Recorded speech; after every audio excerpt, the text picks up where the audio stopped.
여러분들이 꼭 아셔야 하고 관심 가장 많이 가지고 계신 이슈를 확인해보는 이슈파워 시간입니다. 자, 일단은 오늘 이슈파워는 함께 해주실 분 소개를 해드리도록 할 텐데요. 코스파트너스의 조현경 연구원과 함께 이슈 체크해보도록 하겠습니다. 연구원님, 안녕하세요. 네, 안녕하세요. 반갑습니다. 자, 오늘은 또 어떤 이슈를 확인해 볼지 조현경 연구원이 가지고 오신 이슈 먼저 화면으로 확인해 보시죠. 자, 최근에 네이버의 흐름이 심상치 않습니다. 네이버가 다시 한번 시총 3위를 탈환하면서 오늘 또 역시 시총 3위를 기록하고 있는데요. 자, 메타버스로 우위를 선점하겠다라는 목표를 보여주고 있는 네이버. 네이버의 목표 주가가 여기저기서 상향되고 있습니다. 과연 2분기 실적도 잘 나올 수 있을지, 그리고 앞으로의 네이버에 대한 투자 전략 어떻게 가져가야 할지 조현경 연구원과 자세하게 이야기 나눠보도록 하겠습니다.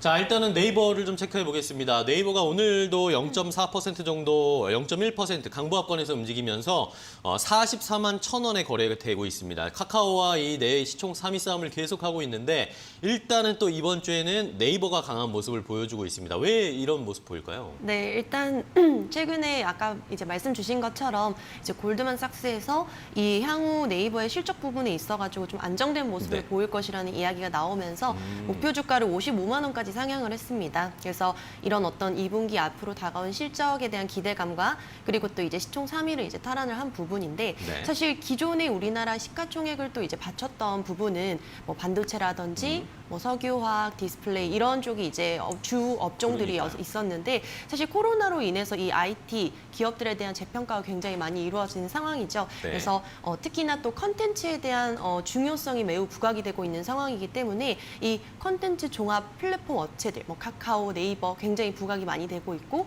지금 시총 3위를 계속해서 다투고 있는 상황입니다. 근데 이제 이렇게 함께 올라가고 있는 상황은 굉장히 좀 고무적으로 볼 수 있을 것 같은데 덕분에 조금 함께 같이 오르고 있는 게 사실은 또 엔터주를 볼 수가 있어요. 그래서 네. 네이버, 카카오가 견인을 해주면서 이 엔터사들도 비즈니스를 좀 확장해 나가고 있는 부분에 있어가지고 뭐 글로벌 팬덤 안에서 소비를 굉장히 늘려가고 있는 부분, 이런 어떤 뭐 커머스 시장이 계속해서 늘어나고 있는 부분, 이런 부분들이 있기 때문에 나중에 조금 두 번째 이슈에서 조금 더 자세하게 말씀을 드리고 네네. 이 네이버 이제 아까 말씀 주신 것처럼 이 메타버스 관련해서 또 대장주로 많이 불리고 있습니다. 그러니까요. 네, 그래서 국내에서 또 선제적으로 뭐 제페토를 앞세워서 지금 굉장히 시스템을 선보이고 있는 상황인데 시간이나 이런 공간에 좀 제약을 받는 게 아니고 어떤 뭐 아티스트를 만나고 싶다고 하더라도 해당 지역을 건너가서 만나는 것이 아닌 이 가상 공간을 통해서 세계적인 스타들을 만나볼 수 있다는 점.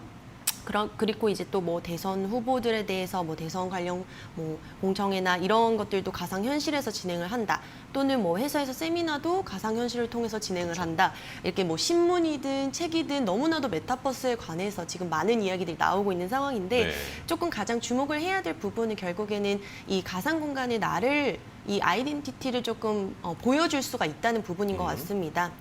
그래서 뭐 이 로블록스 이제 미국에서 우리가 볼 수 있는 부분은 이 아바타를 통해서 내가 물건을 사듯이 그 내 아바타에게 물건을 사주는 거예요. 그래서 그동안 이러한 부분이 처음엔 그러진 않았지만 막 사고팔고를 진행을 하면서 뭐 명품 소비에 대한 부분이 이 가상 공간에서까지 나타나고 있고 가격이 실제 뭐 400만 원까지 올라가면서 네. 정말 실제 명품 가방에 준하는 가격을 지금 거래를 하고 있는 상황이다 보니까 지금 어떤 세대들은 이런 어떤 소비 욕구 이러한 것들이 좀 폭발적으로 일어날 수 있는 부분이 잠재력이 조금 있는 상황이고요. 네. 그래서 앞으로 이 잠재 소비력이 어떤 식으로 조금 소비가 되어지는지 계속해서 좀 지켜보실 필요가 있다고 생각이 듭니다. 그래서 앞으로 이 메타버스 시장이 어떤 식으로 조금 흘러갈지에 대해서는 알 수는 없는 부분이긴 하지만 아무튼 이 메타버스 시장이 이제 어찌 보면은 조금 전성기가 또 오게 됐었을 때 네. 그 패권을 놓치지 않기 위해서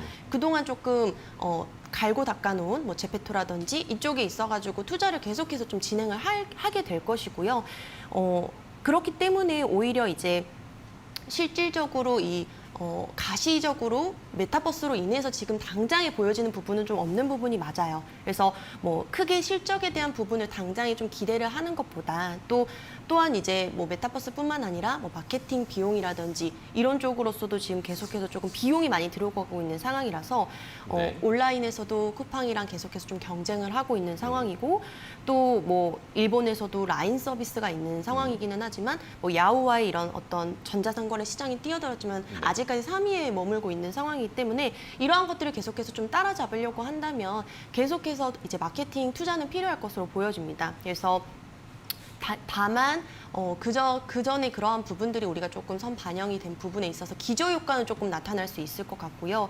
그리고 네이버가 좀 최근에 사실 많이 오른 것은 사실이고 부담감을 좀 가진 분들이 분명히 있으실 거예요. 하지만 여기에서 이제 국내에서 지금 좀 장악을 하고 있는 부분에 있어가지고 네이버가 앞으로 더 큰 시장을 조금 진출을 하기 위해 뭐 제페토라든지 또는 동남아 시장, 뭐 웹툰 이런 식으로 좀 계속해서 조금 공격적인 뭐 인수 이러한 것들에 있어서 행보를 보여주고 있는 상황이기 때문에 이러한 지배력들이 이제 국내를 떠나서 글로벌적으로도 이제 영향력을 넓혀가주는지를 살펴보실 필요가 있을 것 같고요. 그래서 이후에 이런 어떤 메타버스 포함해서 중장기적으로는 계속해서 좀 지켜보셔야 하는 산업군이기 때문에 계속해서 좀 관심을 살펴보실 필요가 있다고 말씀드리겠습니다. 네.